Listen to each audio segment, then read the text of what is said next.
Hi, everyone. This is John Girardi with Right to Life of Central California, bringing you another in our daily series of videos for 40 Days for Life. 40 Days for Life is an international campaign of prayer and presence outside abortion clinics throughout the country and throughout the world. If you want to learn more about our campaign, you can go to rtlcc.org or give us a call at 229-2229. I want to talk a little bit more about physician-assisted suicide. As you know, it's one of the topics that we deal with here at Right to Life. And one of the things I want to talk about is the possibility of abuse in the system of physician-assisted suicide. Now, for those of you who maybe don't remember your terminology, assisted suicide is different from euthanasia. Okay, they're similar but different. Euthanasia is when a doctor actively does something to kill you. Okay, injects poison into an IV into your arm, for example. Assisted suicide is when a doctor is merely giving you the means so that you can kill yourself. Okay, it's a doctor prescribing you a bottle of pills and says, here you go, sir or ma'am, take these at your leisure and you can kill yourself with them. So you are killing yourself, it's suicide, but you're getting some assistance from a doctor, assisted. Now, one of the things that the proponents of assisted suicide did was they pointed to the example of Washington State and Oregon, which have had physician-assisted suicide legalized there since the 1990s. And they basically said, look at Washington and Oregon. Looking at these wonderful states. They've had legalized physician-assisted suicide and basically no stories of abuse of the system. Because immediately, people against assisted suicide pointed out, well, how do we know all the time at every stage of the process that the person requesting assisted suicide has genuinely requested it? Do we know that someone who's very elderly knows what medication they're taking all the time? What if you have an interested child who's looking to get inheritance and wants to bump off mom and dad after maybe mom or dad made the decision they don't want to end their life, and the kid puts assisted suicide medication into their supper. Okay, how do you know? How do you know?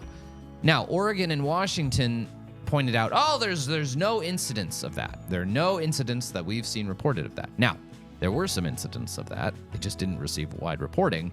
But one of the major problems with Washington, Oregon, and California is that the structure of their laws doesn't allow for abuses to be reported in the system. And this happens in a number of ways. One, there's the requirement that someone must be of sound mind in order to receive a prescription for physician-assisted suicide. They need to get a sign-off from 2 doctors attesting that, yes, this person is mentally capable of requesting physician-assisted suicide. Well, guess what? It doesn't matter how many doctors say you're not capable of receiving physician-assisted suicide. As long as you get 2 who will sign off, you're good to go. And there are a number of doctors associated with groups like Death with Dignity, some of the advocacy groups that pushed for legalized physician-assisted suicide, who are willing to sign off on almost anyone. It's kind of like those quack doctors who would sign off on anyone who wanted a prescription for medical marijuana. For example, for depression, for when you run out of marijuana. Anyway, just a little joking about marijuana policy. Now, so you have a lack of safeguards when it comes to guaranteeing the person who requests assisted suicide their mental capacity. But you also have basically an inability to find abuse in the system because of how the death certificate is altered. Okay? When someone dies from physician-assisted suicide, the law requires the doctor essentially to falsify that person's death certificate.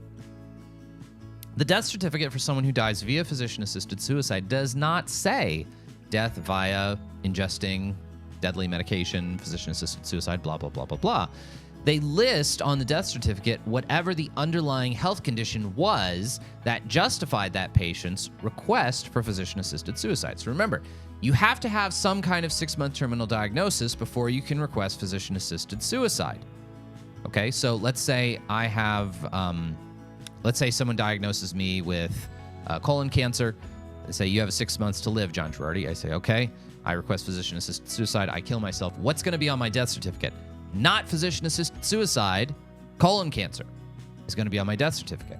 And because of that, there aren't the necessary kind of legal grounds for initiating an autopsy on someone who's passed away. And maybe I passed away under suspicious circumstances. Maybe my daughter stood to gain a whole bunch of money from the inheritance if she bumped me off and switched in my medication.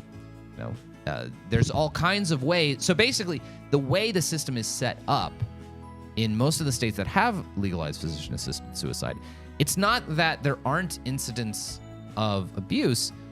It's that we've created a system that prevents such incidents of abuse from being detected, being followed up upon, and being reported. So this is some of the many, many problems that exist with physician-assisted suicide. For Right to Life of Central California, I'm John Girardi.